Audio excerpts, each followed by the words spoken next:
So this is my 1997 Dodge Caravan LE model. I purchased this one from Copart back in like October of 2022. And it's got 232,000 miles on it. And a full tank of gas. This one's had a battery in it for an hour and 22 minutes. I just pulled it out of storage. Well, I just uncovered it, pulled it out of storage, got it up here in the driveway, and I got it running here.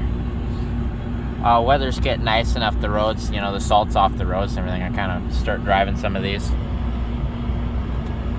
So, I think I've only driven this thing like 150 miles since I bought it, because I bought it as winter was coming on, so I did an assessment on it. I did some work on it. I think I drove it once, one good trip into it, and then I think I put a tarp on it, and it got parked for the winter.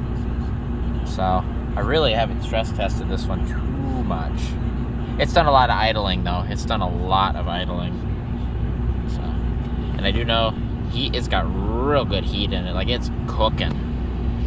But this one has got our overhead trip computer and fuel system monitor. I don't know, overhead console. There's a couple names for it. This stereo I put in it, I had this one in storage because the stereo that was in it was no good. I put a clock spring in it because the clock spring was bad. So, and yeah, it's got cruise control, it's got traction control. Something's wrong with this, it makes a whining noise. So I typically just I've left it off so far. Power windows, power locks, power mirrors, no fog lights. We've got dual driver passenger climate control, no rear control. It's got the like zebra gray, like black striped seats and interior. It's got a headliner. The headliner's not down, but the previous owner had done some like work into this before. They did some really weird stuff. Like, they did a bunch of work. Like, they put this headliner, but they kind of fudged it and they messed it up back there. But it's in there and it's not in your face, so I guess that's a win. This front speaker is kind of iffy, which is why you can see some of these guys down here. I think these are replacements I got for it. I had to put an ignition in it because it came with no ignition from Copart. But got that in there. It's got a key and it works. I think I put all the door locks on it too, so the key works with it. I got a whole set at the scrapyard or salvage yard. But it's green. And it's got pinstripe across it with the LE emblem painted into it. It's got a ding here. This is scuffed up. I've got a lens to replace that. This hatch there's nothing on the bottom. If you do this, there's nothing here, and this doesn't work because it has nowhere to attach to. That's what that hatch is in storage that I got, the maroon one. That's going to replace this one.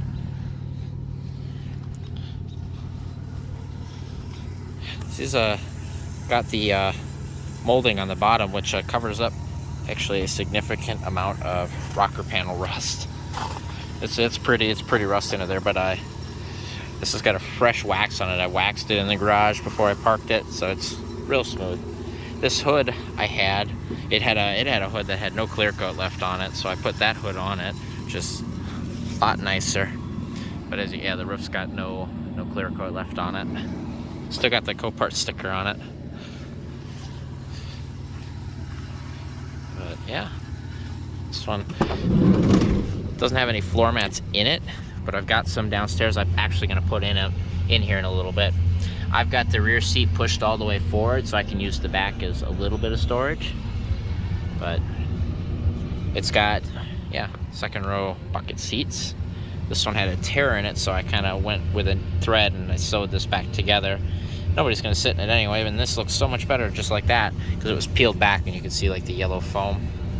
It's got these covers under the seats here. And it's got this really weird, like, I have to assume that the guy did the carpet in it, and he did it in sections so he didn't have to pull the seats out, which is, honestly, it was a good idea. I like the idea, because the original carpet's under it. At least he did the front bit. You can see the, yeah, like right up under there, you can see the original carpet under that. So it's kind of a cool idea. But yeah, it's a short wheelbase. But it runs well now that I did the work I did to it, and I'll show you that.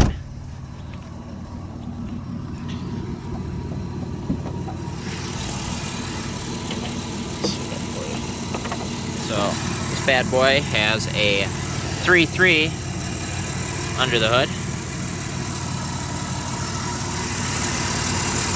and they had put a new alternator in it, not me. So what I ended up doing is I did all 6 plugs in it. I did the upper intake plenum, cleaned the throttle body, did all that, but it had a coolant leak on the lower intake, and it had a coolant leak because somebody, previous owner, had done the intake. I assume they had done it. I don't think, because there's no way. So they broke, and I mentioned this before, they broke this bolt, and they broke this bolt, and I think they broke one of these going this way.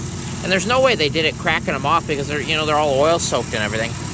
They had to have done it and then torqued them down and then did them way too tight, and they over torqued them and snapped them. And so I've got a helicoil here and a helicoil here. The one I was able to get an easy out and easy it out. But yeah, so yeah, I fixed that coolant leak, new thermostat and everything in it. You know, all new gaskets. I did, yeah, valve cover. I don't think I did the oil pan gasket. I think it was okay. But everything down there is spinning away. Sounds pretty good. You can hear a little lifter kind of clicking in here. But that's probably from just sitting here. And then I did the fuel rail. This is the one, this one used to have a fuel rail that came up and had those joints here. And it kind of, yeah, as soon as I started messing with it on this intake, it started leaking. What I ended up doing is I took a newer style from a 99 and I put new fuel lines, or new fuel line here, because this is a non-return system, and I got a new line on here. And the way this rail works is it splits here, and this joint is flexible, so you just pull this off, and then you got no O-rings to deal with, and while still having that ability to pull the rails off separately. Then I've just realized that this thing is loose.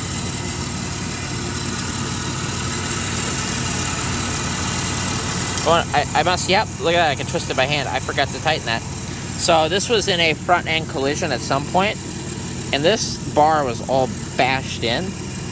I was able to get a hold of one, because these front radiator supports are bolt-on, and I painted it with factory color match paint, and it looks real good, actually. You know, and I taped off this pretty crudely, and it worked, you know, so you can see all of this stuff still well. It's nice and green, and, you know, matches real good.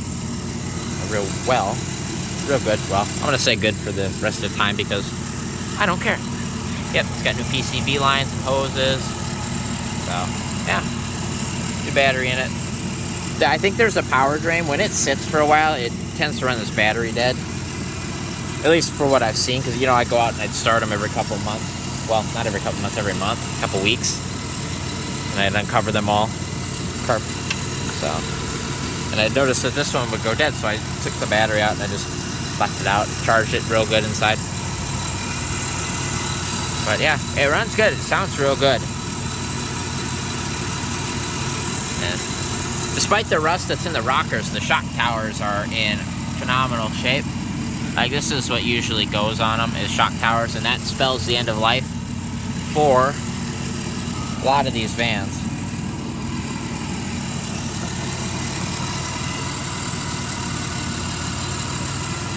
I got new headlights for it, because these ones the mounts are broke on these.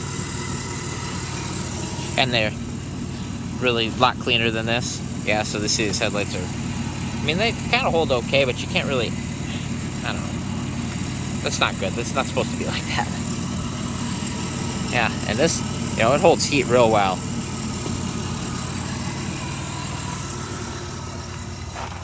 But as you can see, because of the rockers here, this little bit It's kind of coming undone a little bit. It's supposed to, you know, clip on and be up like that.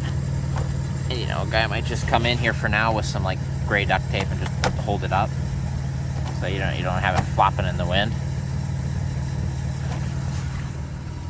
But what I want to do here before I start driving it, even though the roads are all clear and everything, what I want to do is I'm going to come in with some, I got a fluid film, like a 5-gallon bucket of fluid film and some spray, and as well as a spray gun for it. And I'll come in here and I'll spray everything down real well.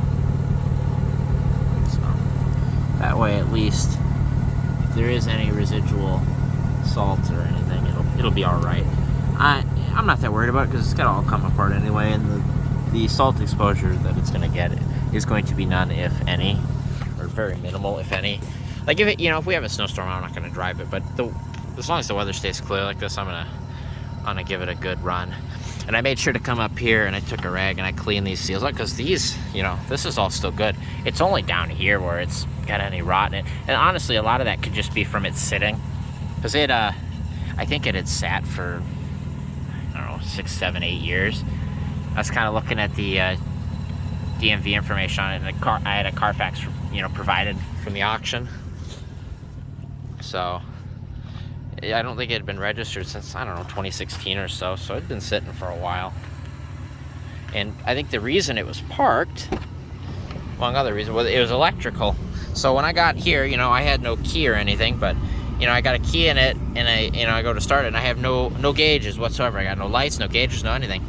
The cluster, the connector bit, all the pins had come unsoldered on it. So I took it into work and I soldered it. I soldered it at work, and the cluster works great now, and everything works. So that's really all it was, is the pins that come unsoldered, which is normal. It happens on these all the time. That's a very normal occurrence. Is you'll start losing lights, and they'll all go all funny as the joints come unsoldered. And sometimes they'll say you can smack them, and that kind of shakes the pins around and makes contact, and that works for a while. But I did the old permanent fix on it.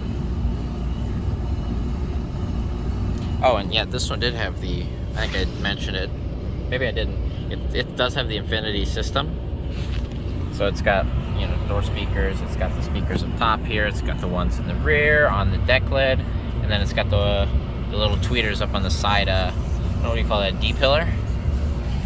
Yeah, right there. But this is not a Infinity. It doesn't say Infinity on it, but it's got all the options for your speaker tuning. It's got your treb. Anyway, it's got all the options, and it's CD and cassette. So I figured it would be a good fit, and it plays real good. So, but yeah, figured I'd show this one off a little bit since I'm getting it pulled out.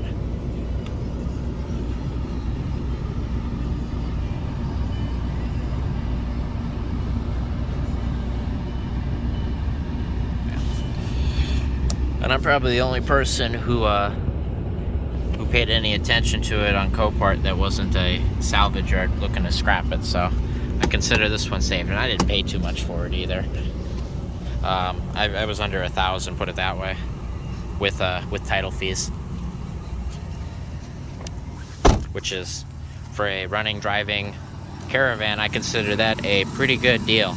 That's about what I pay for them all. They're $700, $600, $500. Some of the nicer ones, $900, $1,000. Especially, especially if they need a little work, they don't go for very much. Just fine with me. And then it had like 4 different tires. Like there was a 16, there was a flat spare, there was a spare that took air, and then there was a flat 15. And anyway, it didn't have tires. So at the salvage yard, I got these sets of tires. So the front set matches and the rear set matches, and they're all real good winter all season tread. And yeah, these are Bridgestones. So and they fit real good on the back. And then I took these hubcaps and I slapped these hubcaps. I had this set already, just slapped them on, and it it's good to go. Yeah, so we got 2 Bridgestones in the back. And then in the front, I think we got, yeah, General Ultimax. Anyway, they're, you know, they get plenty of meat on them, and they are, I think the DOT codes, they weren't that old either. And what do you pay? I think I paid like $10 a tire, 15 with the rim or something like that. I'm looking for a DOT code. The DOT code might be on the inside of the tire on this one. But yeah, because these were directional, so they can only go on one way. I'm thinking they were like 2019s though, or, you know, oh, yep, 27th week of 18. So, there you go. And then the rears, I want to say it was a similar story.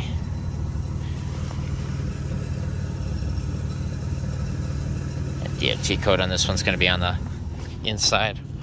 Maybe this one's on the outside.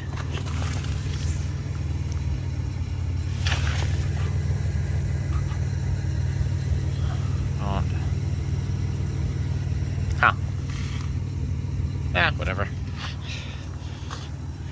So I'm gonna shut the hood here.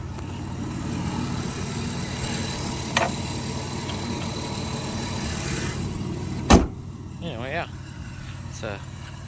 I think it's a pretty good looking ride.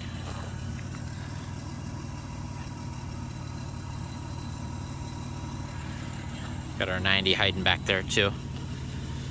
Looking to put the exhaust on that bad boy next.